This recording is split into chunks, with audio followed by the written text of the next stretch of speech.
Welcome to the Learning Pines YouTube. We hope this video helps.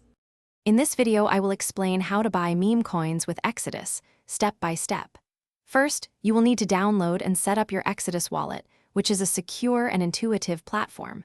Next, we will cover how to fund your wallet with a supported cryptocurrency, like Bitcoin or Ethereum. After that, I'll walk you through using the integrated exchange feature to easily swap your funds for your chosen meme coin.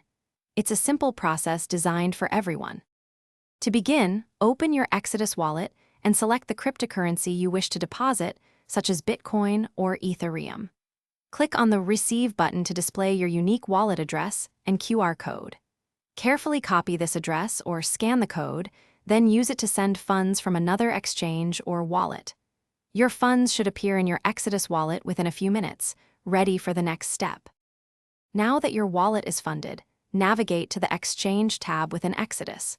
Here, you will select the cryptocurrency you want to swap from, for example, Ethereum, and then choose your desired meme coin from the extensive list.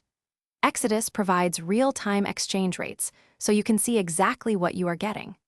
Simply review the details, confirm the transaction, and your new meme coins will appear in your wallet in moments. With your meme coins now securely in your Exodus wallet, you can easily manage them. Your portfolio will display your new assets, along with their current value. You have the flexibility to send these coins to another address, receive more, or even exchange them back for other cryptocurrencies whenever you choose. Exodus provides a comprehensive and user-friendly platform for tracking all your digital assets. Thanks for watching. Consider subscribing if we helped you.